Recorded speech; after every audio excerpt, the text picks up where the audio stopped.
Yes. I hope I'm live. We had some issues yesterday. It made things incredibly difficult. And I'm seeing if I'm live. I can't tell. I hope I'm live. If you are in YouTube, let me know. Let me know we're live so I know I had some problems over there yesterday. I'm trying to look at it today. And we'll see how it goes. We'll see what's going on. Yes, I can hear you well. All right. Well, good. Finally. So, guys, once again, I'm just going to start this out by letting you know that I am not all that versed with tech, and we've had some issues yesterday, but I think it was streaming issues. So, for those of you who tuned into YouTube yesterday, sorry, guys, and I will fix that. I will make sure that some of you were bummed out because you wanted to hear the topic that I had put together, which is why I don't like politics. And it was a big thing. And I want that to be documented. So I'm going to cut that later today for you guys who missed that on Instagram. If you ever are having trouble on Periscope or YouTube, you can try Instagram because that's a different device. And I know for those folks over there, they were able to hear my rants. For those of you guys who are following along, check it out. I got the Rat Coffee today, Random Act of Kindness Coffee. I want to thank those guys over there for hooking me up. Sean, thank you very much. That is rad of you guys. I'm so excited. My first sponsor over here at Coffee with Johnny. As I mentioned to you guys, I had a friend who brought up that I should look into getting a coffee sponsorship, and I told her that the day that happens is the day I've made it, the day I'm big time. Well, look at me now, folks. All right, so yes, I'm sorry about yesterday. Tech issues. I will recut that later today for those of you who missed that on YouTube, and I want to thank all you guys tuning in on all the platforms from Periscope, YouTube, Instagram, and our Facebook groups. As I said, if you guys ever have trouble on any of those other platforms, you could check Instagram because that's a different device. So possibility that's going to be different over there. All right. So guys, you know what's really difficult about all this? And I'm sure a lot of you guys are dealing with this the way I am, where you know that media's toxic. It's just garbage. And politically, we're just in a mess because everyone is arguing, squabbling, pointing the fingers. We are now 6 weeks into all this, and we really don't have any more information.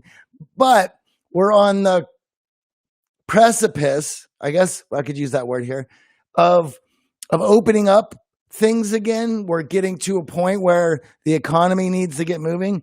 And with that, of course, everyone is utterly terrified because the media has pumped all this out, and it makes it difficult for us to carry on with normal lives. Now, I'm not going to rail one way or the other. It has now become a partisan issue, which is even more disgusting. This is where we need to be coming together to discussing a plan moving forward so that as a society, right, one that gets along with each other, one that is prosperous and happy and vibrant and economically sound, needs to get along together and work through this. But no, instead, we're just going to argue, point the finger, and yell at each other and the rest of that garbage. So what I wanted to discuss today was moving forward in all this. It's obvious to all of us at this point that it's not going to be, we're not going back to normal for any time soon. We don't nearly, from what I can gather, but no one's being honest. It doesn't seem like we have all the tests that we need. It seems like everybody is confused about what tests do work, what tests don't work, what tests do we need. We still don't have any answers to the real data on the virus to help with allowing people, at least certain segments of the society, to move forward in opening up the economy. But regardless of all of that, let's talk about how this is going to look. Let's talk about what this looks like socially. Now, I don't know where you guys are. For those of you who don't know or have just joined in for the first time, I live in Hollywood. And I live in a studio apartment on Hollywood Boulevard, which means it's a major metropolitan city, and I'm in the thick of it. And with that, anytime that I leave to pick up any essentials, I have a mask on. I'm doing my duty to be solid with everybody else, to show respect for others, and to wear a mask to show order of what we have to do so that other people feel more comfortable in doing that as well, so that as a society we could move forward. Now, I moved to Los Angeles because I enjoy metropolitan living. How many of you all enjoy metropolitan living? You can give me a tap of the hearts if you do.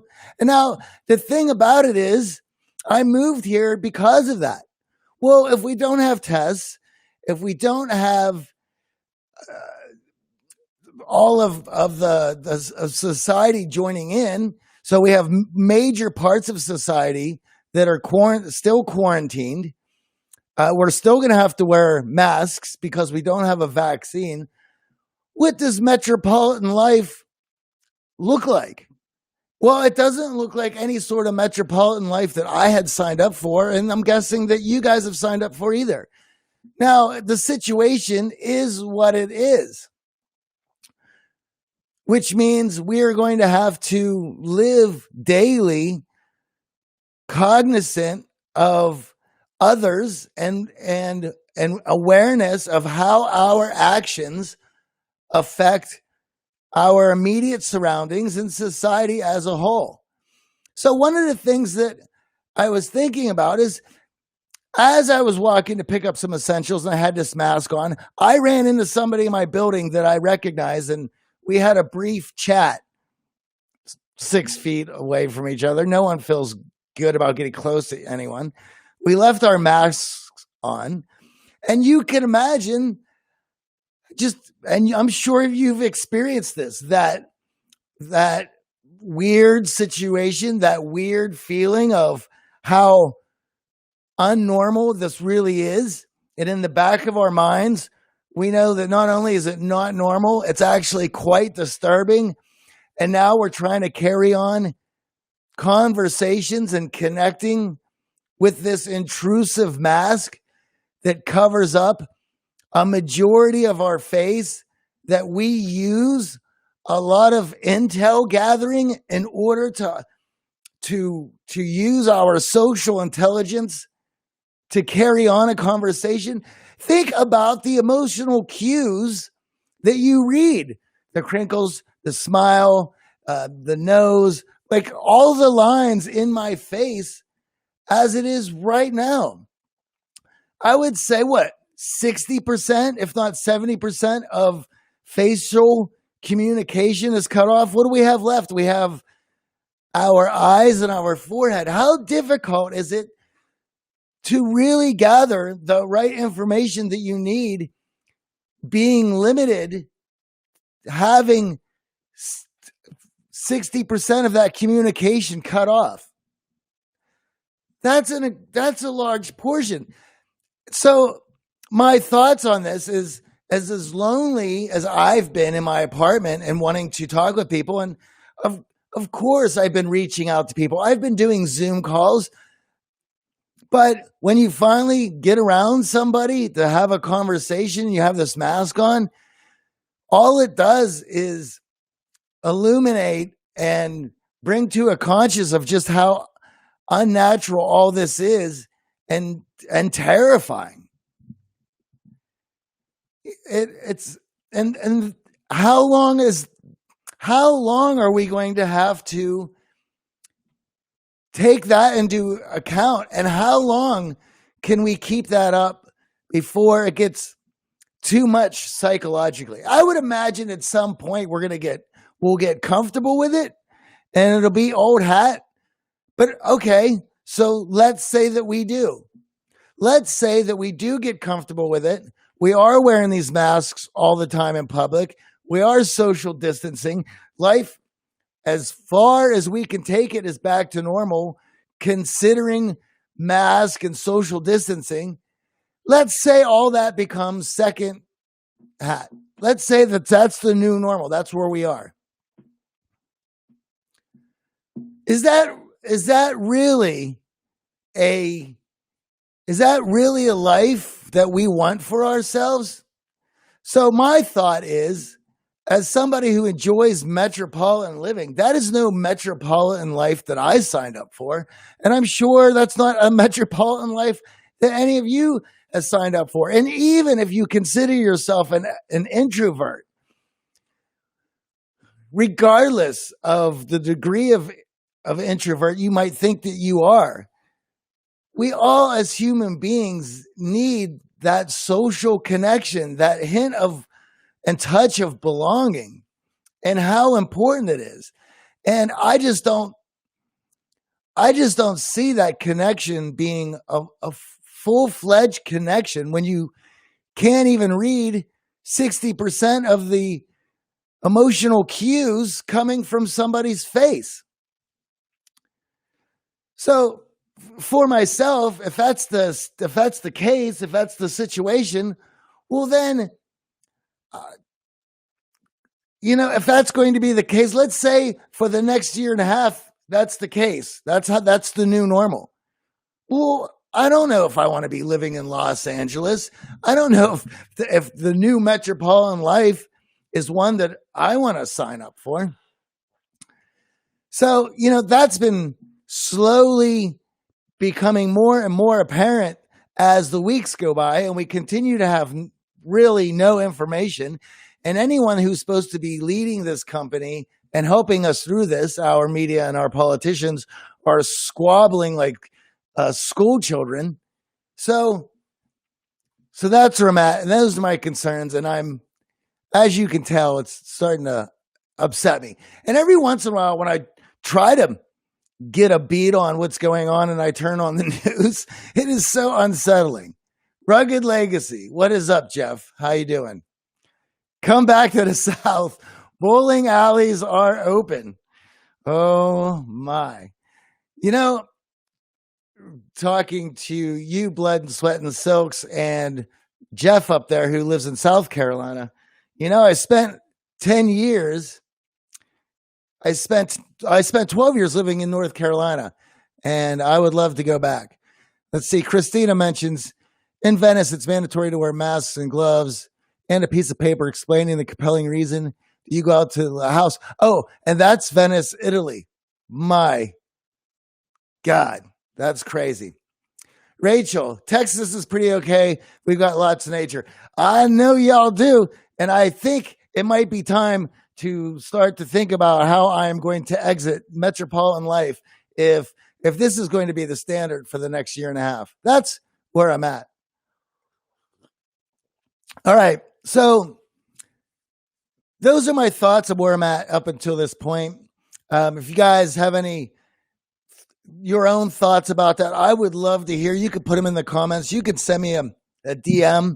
I want to answer a question that I had got from Sean 1984, and I'm guessing that's short for Chantel. I want to thank you for writing me. And this was an interesting question, so I'm looking forward to answering it as soon as I find where did I put that question. Here we go. So, Sean 1984, possible question for discussion. How do you get less annoyed by people who lack empathy? Are we all innately selfish? But is it difficult to deal with when people are lacking that perspective? All right, let's talk about that. Let's talk about the empathy crux.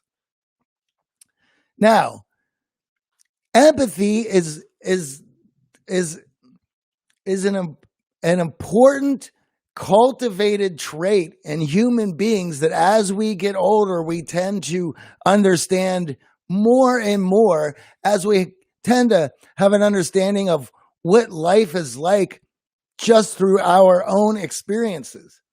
It is not something that you turn on and you turn off.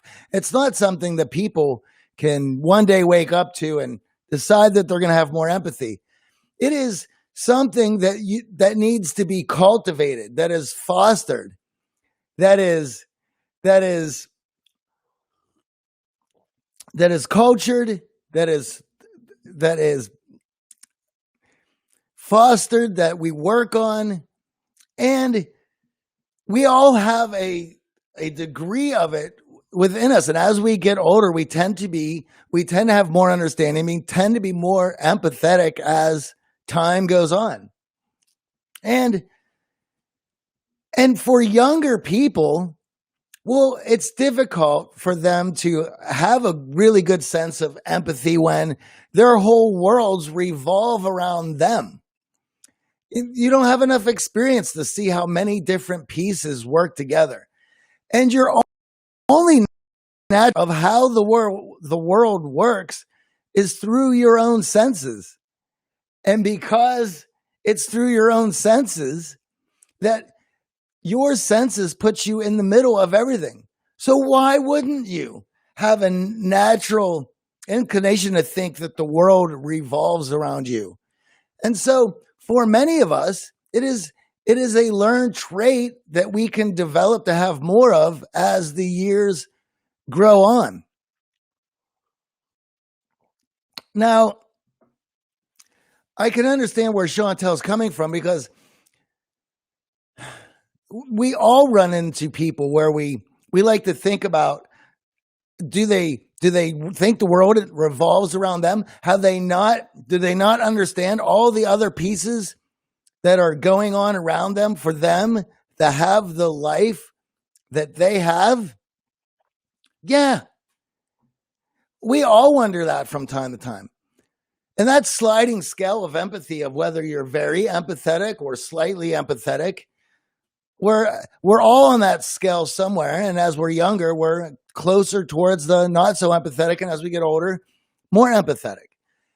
And I think this is why we gravitate towards the people that we do. We want to be surrounded by people that have at least our same standards for empathy, or at least standards of empathy that we would like to grow into. Sean, this is some amazing coffee. So this is why that social circle that you create for yourself is so important, and understanding the values and what you want to align yourself with. That way that you're with people who have the same level of empathy that you do. And then there's a common understanding. Then you're looking at the world through a lens that is much more similar towards yours. And if you are around people who have an empathy level that is similar towards yours, there's no argument there. You understand each other. You understand how people view the world and their place in it. This is why when this coronavirus started, this is why the running joke was it was a boomer remover from the younger kids. Why? Because it was funny. Because it was an opportunity for them to poke fun at folks that they don't understand. Why?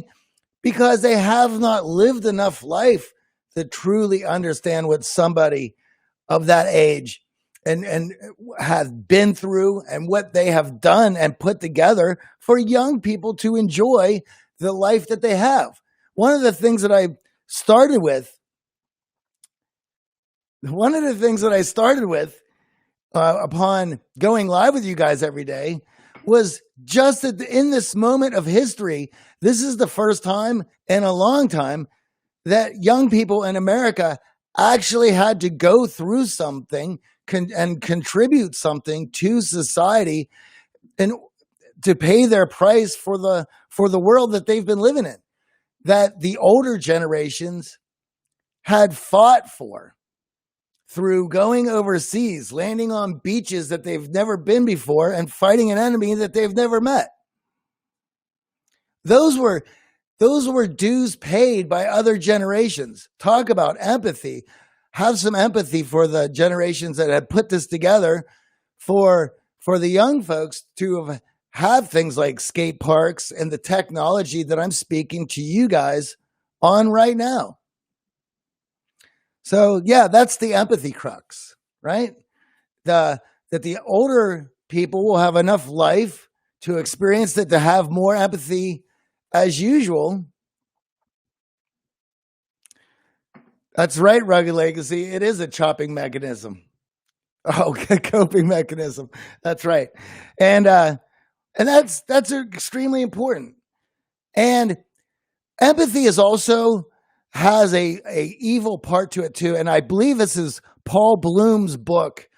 I can't remember the title of it, but where he talks about that there is a certain level of empathy that if you reach it, that it puts others before your own personal needs, and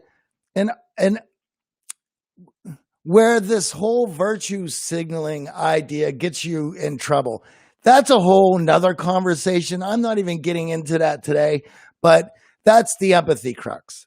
And what you want to do is find a amount of empathy that allows you to have an understanding of the world around you and your place in it, and be able to care for those people who have made life great for you, but not so full of it that you end up destroying the world around you in order to save a few. Now, I'm going to go through some comments and see what you guys are all saying. Jeff, if you want to pop on, you can request. So, Facebook user here in Arkansas, they do not allow visitors from outside of the state, but they recommend going out. Be active as long as you keep social distancing to 6 feet. Well, it looks like I'm not coming over to Arkansas. Somebody else has mentioned that I almost look like Tom Cruise. I don't know about all that, guys. And the bad hair days are coming more and more as we're going on. There is a conflating of sympathy and empathy that is often overlooked by many. I agree. Let's see. Blood, Sweat, and Silks. I think some of the friction with boomers are the ones who are apathetic to climate issues and the Great Recession and don't realize that not everyone is under their 40s. Yeah, tell me about it. I agree with you. I believe that's Jeff. We'll bring him on. And then I got to head out. And I want to thank you guys for tuning in today. Those of you who were on YouTube yesterday, I will recut the talk that I did because I thought it was a good one. And you guys wanted to see it. And I'm bummed out that it was so choppy. So let's see here. Jeff, I'm bringing you on to say hello and to have a quick chat. And then I got to go. I got some more work to do, buddy. So if you're still there.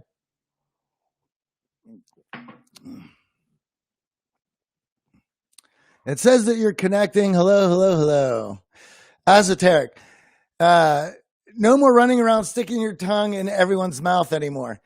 I hope that's not directed towards me in my younger days. But yeah, we're not going to be running around sticking our tongue in people's mouths anymore.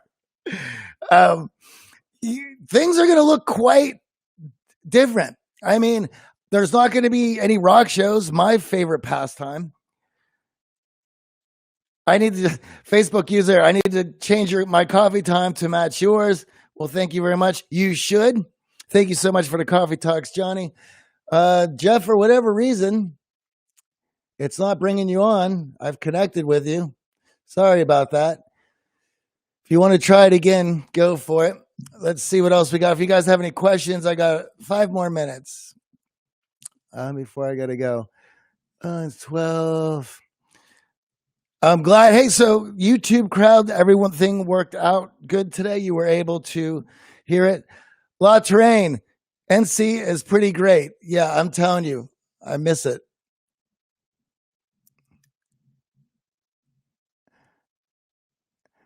I'm going to try to bring you on again, Jeff. We're having some issues there.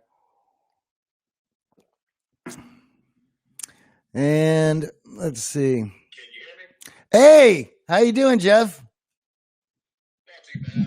I'm not sure why my camera's not working, but I guess we'll just deal with that. Well, Jeff, I don't know if you heard what I was saying, but I don't know if I can deal with metropolitan life if it's going to be us rolling around the mass saying 6 feet from each other. That's not what I signed up for living out here in Los Angeles. So if that's the case, perhaps I'll be coming back to the South. What do you think of that? Will the South have me back, Jeff? Oh, absolutely, brother. North Carolina is opening up everything around the same time we're opening up. Here in South Carolina, we've got the lakes and parks already open. The beaches are opening up. You just cut off on me, Jeff. Sorry about that. I don't know what happened. Well, rats. Just Lisa Marie, welcome to see you. Blood, Sweat, and Silks. Let's try to hit Jeff again. He can finish where he was.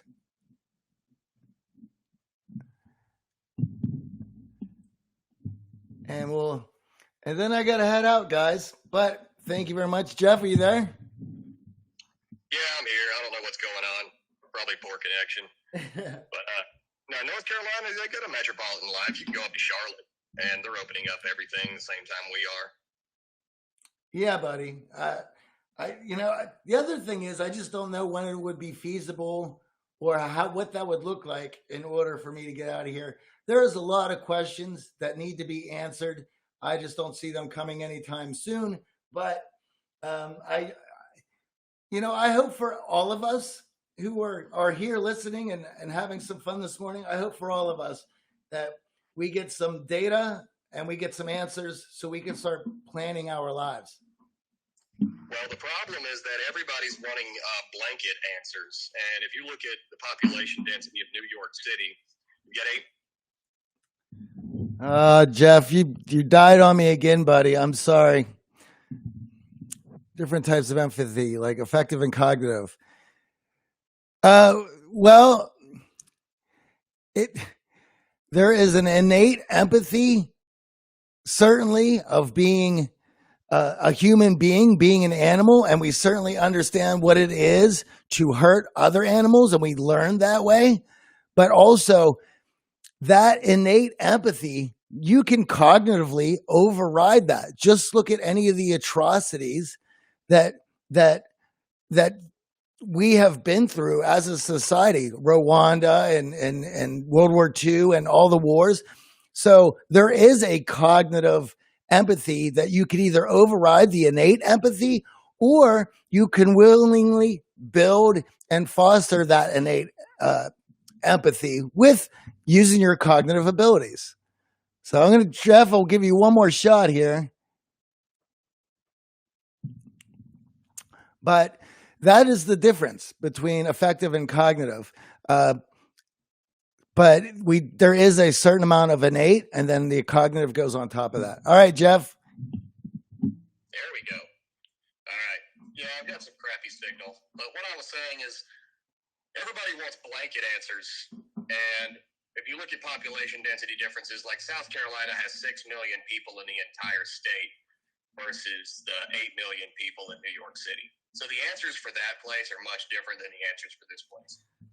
Yeah, well, that's the thing about it. We're not going to get blanket answers, and we're all going to have to deal with it. And we have to unfortunately, we're going to have to put our faith in the powers that be in each of our districts to hopefully that they make the best decisions for not only us, but our living situation and the people around us as a whole. But yeah, it's going to come down to in those individual places.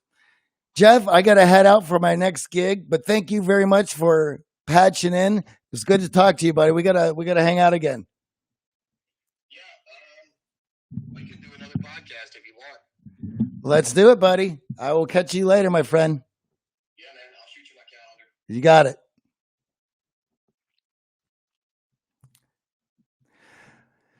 All right. So a friend of mine says that he has trouble empathizing because he's had a troubled childhood and finds it hard to feel what other people are going through. Well, that certainly is. If you've had a troubled childhood, your ability to cultivate that empathy has been hindered. And the idea of what true empathy is, if you've grown up in an environment where empathy got you hurt, empathy got you robbed, empathy got you taken advantage of, well, then you're going to have a very difficult time. And for as long as I have been in this line of work and working with young men and women so closely over the last 15 years, there are a lot of people late in life who are learning that process. But one of the best things about that is being able to accept that is a place where you can grow and work on that. So, ladies and gentlemen, I'm going to head out. As always, if you want to learn more about AOC and emotional cues, emotional bids, connecting better, and asking the right questions and developing rapport quickly, then check out the Art of Charm's Communication Accelerator. The link is in the link tree. And if you're on Periscope or YouTube, you can find it in the comments. And in Twitter, it's in the bio. What you will find there is everything of the best in our research and our expert guests over the last 15 years, placed in a wonderful format for you to be able to learn and develop these ideas and work through these concepts at the comfort of your own home and build that network. It's going to be great. All right, I'm heading out. Matt, watch AOC Procrastination Podcast soon. Right on. Happy for you. And thank you guys. I got to head out. Cheers. Have a good one.